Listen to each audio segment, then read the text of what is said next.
September lalu, Israel Aerospace Industries memperkenalkan Scorpius, senjata yang sama sekali tidak menembakkan peluru. Bukan rudal, bukan tank, melainkan sistem peperangan elektronik yang bekerja melalui gelombang elektromagnetik. Dari ratusan kilometer, ia mampu membutakan radar, memutus komunikasi dan melumpuhkan drone musuh. Dampaknya instan, sistem pertahanan lawan seketika tidak berfungsi. Inilah wajah baru perang modern, pertempuran tanpa dentuman senjata, namun tetap mematikan. Di tengah gempuran teknologi militer modern, lahirlah sebuah sistem yang disebut Israel sebagai senjata tak terlihat, Scorpius. Berbeda dari rudal balistik atau tank baja, sistem ini hadir dari laboratorium divisi Elta Systems, anak perusahaan Israel Aerospace Industries. Sejak awal, misinya jelas, menciptakan alat peperangan non-kinetik yang mampu melumpuhkan musuh tanpa harus menembakkan satu proyektil pun. Konsepnya sederhana, tapi dampaknya revolusioner. Scorpius bekerja dengan memancarkan gelombang elektromagnetik yang diarahkan tepat ke sensor lawan. Radar, rudal, bahkan drone yang berada dalam jangkauan bisa langsung kehilangan orientasi. Bukannya hancur oleh ledakan, mereka justru menjadi buta dan tidak berguna. Inilah perbedaan fundamental yang membedakannya dari senjata konvensional. Daya rusaknya ada pada informasi, bukan ledakan fisik. Israel menegaskan bahwa Scorpius adalah sistem peperangan elektronik tercanggih yang pernah mereka kembangkan. Bagi Tel Aviv, ini bukan hanya sekedar pamer teknologi, melainkan upaya mengamankan keunggulan strategis di kawasan.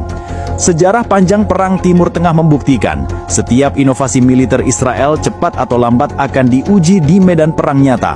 Scorpius pun diproyeksikan menghadapi hal serupa, menjadi senjata baru dalam skenario konflik melawan Iran, Hizbullah, atau bahkan Hamas. Data resmi menambah bobot klaim itu. Israel menyebut sistem ini mampu beroperasi dengan presisi tinggi, menyerang target yang dipilih tanpa mengganggu komunikasi sipil di sekitarnya. Klaim ini memberi citra bahwa Scorpius bukan hanya efektif, tapi juga bersih dan terkendali. Namun di balik narasi resmi, muncul pertanyaan yang lebih besar. Apakah benar ada senjata yang bisa melumpuhkan musuh tanpa menimbulkan konsekuensi sampingan? Inti kekuatan Scorpius bukan pada bahan peledak, melainkan pada bagaimana ia mengarahkan informasi. Bayangkan senter super terfokus yang bukan menerangi, tapi membutakan alat elektronik. Itulah analogi sederhana untuk teknologi beamforming digital aktif yang menjadi jantung Scorpius. Sistem ini tidak menyebarkan gangguan secara acak. Ia menautkan antena, pemrosesan sinyal dan algoritma penargetan, sehingga gelombang elektromagnetik diarahkan ke sasaran tertentu dengan presisi tinggi. Secara teknis, Scorpius menggabungkan beberapa lapisan, area antena besar yang dapat membentuk dan menggeser pancaran gelombang, pemrosesan sinyal waktu nyata yang mengenali pola radar lawan, serta modul kontrol yang memprioritaskan target berdasarkan ancaman. Ketika sistem menyapu area operasi, ia memindai spektrum frekuensi, mengidentifikasi tanda-tanda aktivitas radar atau tautan komunikasi, lalu mengunci dan menembakkan pulsa elektromagnetik yang dirancang untuk mengacuhkan atau menekan fungsi perangkat lawan. Tidak ada ledakan visual, hanya gelombang yang membuat layar radar mendadak kosong, sistem pengendalian jadi bingung, dan rudal kehilangan koreksi. Beamforming aktif memungkinkan efek yang selektif. Alih-alih membanjiri ruang dengan noise yang mengganggu segala sesuatu, Scorpius menargetkan jejak sinyal tertentu. Ini memberi dua keuntungan strategis. Pertama, mengurangi collateral jamming yang merugikan aset sipil. Kedua, memungkinkan serangan simultan pada banyak titik dengan daya yang lebih efisien. Dalam praktiknya, itu berarti sebuah instalasi pertahanan udara bisa tampak normal, lalu dalam hitungan detik, kehilangan kemampuan melacak dan membidik.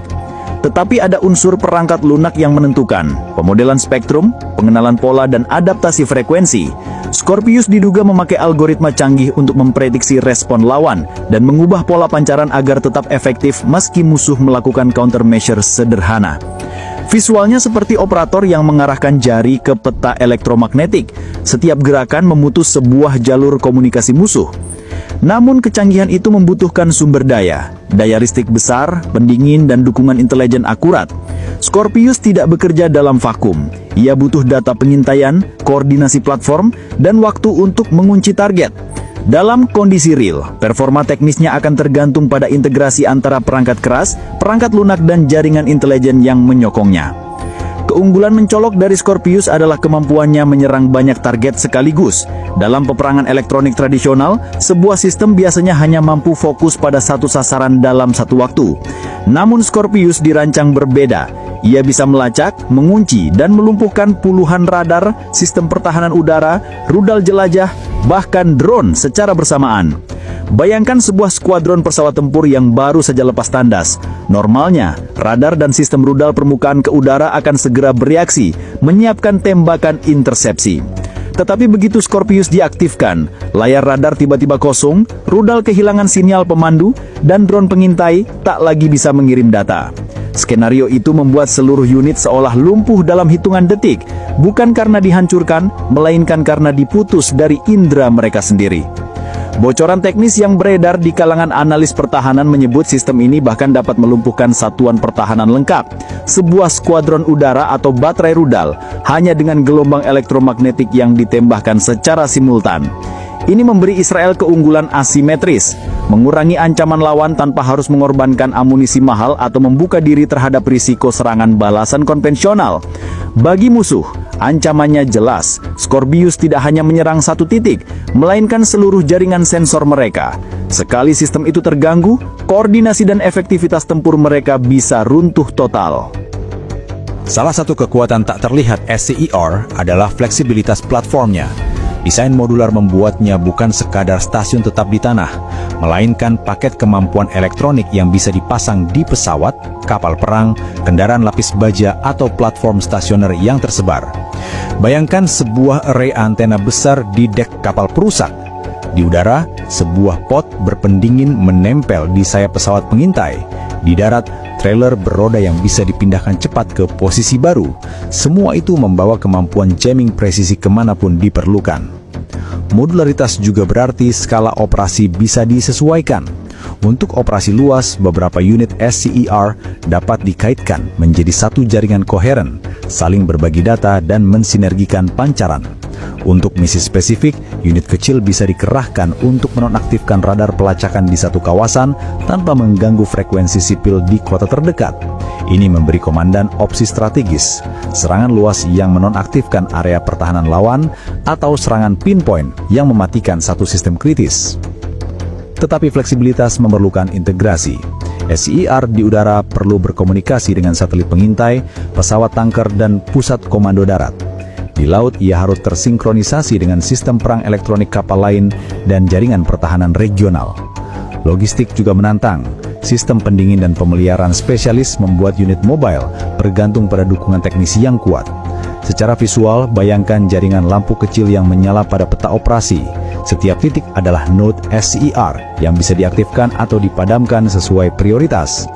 Fleksibilitas ini mengubah cara merencanakan serangan, bukan lagi soal menumpuk amunisi, melainkan menata jaringan sinyal yang memanipulasi indera elektronik musuh.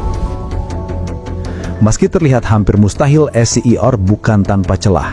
Pertama, musuh bisa memakai teknik frekuensi hopping dan enkripsi keras pada tautan komunikasi, membuat pulsa yang diarahkan mudah kehilangan sasaran. Kedua, sistem yang di-harden dengan filter dan pelindung elektronik dapat menolak gangguan sementara, artinya efek SCER bersifat temporal, bukan permanen. Cuaca dan lingkungan juga berperan. Hujan lebat, badai pasir, atau klater elektromagnetik di area padat bisa meredam pancaran beamforming. Dalam kondisi demikian, sinyal terpecah, akurasi menurun, dan satuan yang diserang mungkin masih bisa bertahan. Selain itu, penggunaan antena redundan, gap filling sensor, dan platform off-board membuat jaringan pertahanan lawan lebih tahan gangguan. Ada resiko kolateral. Meski SCER dirancang selektif, kesalahan penargetan atau refleksi sinyal bisa mengganggu komunikasi sipil, navigasi penerbangan, atau layanan darurat. Dari sisi operasional, sistem ini butuh daya besar, pendinginan khusus, dan intelijensi real-time. Jika logistik terganggu, efektivitas langsung menurun. Terakhir, ada masalah atribusi dan hukum. Serangan elektronik yang tak terlihat sulit dilacak sumbernya. Negara yang diserang mungkin membalas secara kinetik karena tak percaya pada klaim non-kinetik. Jadi SCER menawarkan keunggulan, tapi juga undangan untuk eskalasi dan kompleksitas politik yang serius. Kehadiran SCER menggeser peta resiko di kawasan. Untuk Israel, kemampuan melumpuhkan jaringan sensor lawan berarti mengurangi kebutuhan serangan kinetik dan menurunkan resiko pilot atau kapal. Bagi Iran, Hizbullah dan militan lain, ancamannya nyata. Misil yang biasa diandalkan bisa kehilangan pemandu. Jaringan komunikasi komando bisa terputus saat operasi berjalan. Akibatnya muncul dua efek besar. Pertama, deterrence yang bersyarat. Kemampuan non-kinetik bisa mencegah serangan terbuka karena resiko kegagalan teknis di pihak penyerang. Kedua, proliferation pressure. Negara-negara yang merasa terancam akan mempercepat pengembangan counter-electronic warfare, membeli sistem hardened, atau mencari opsi asimetris lain seperti senjata swarm dan serangan cyber. Politik regional juga berubah. Negara-negara tetangga harus mempertimbangkan diplomasi baru, aliansi elektronik, dan aturan engagement untuk menghindari mispersepsi. Operasi melintasi perbatasan menjadi problematik. Satu pulsasi elektromagnetik bisa memutus jaringan di wilayah netral, memicu protes atau krisis diplomatik. Secara militer, SCR dengan satelit, drone, dan intelijen real-time memberi Israel kemampuan multi-domain untuk menekan kapasitas pentang lawan sebelum konflik eskalasi kinetik muncul. Namun, imbas jangka panjang bisa berupa perlombaan teknologi yang mengubah cara negara-negara di Timur Tengah menyiapkan pertahanan mereka. SCR mungkin hanya bab awal.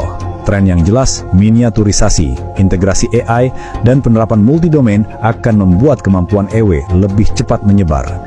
Di masa depan, node kecil, pot di sayap pesawat atau kontainer laut atau drone swarm bisa membawa kemampuan membutakan ke banyak titik sekaligus.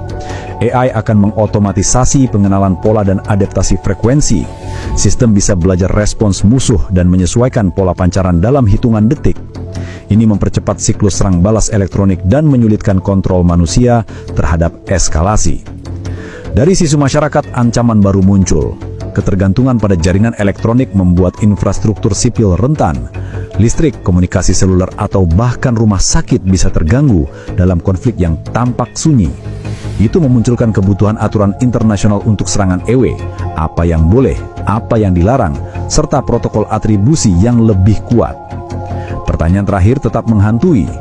Jika perang masa depan bisa dimenangkan tanpa peluru, apakah itu membuat konflik lebih kecil kemungkinannya? Atau justru lebih mudah dipicu karena biayanya tampak rendah? Perang tanpa dentuman mungkin akan lebih sunyi, namun dampaknya pada kehidupan manusia dan tatanan internasional bisa jauh lebih luas. Bagaimana menurutmu?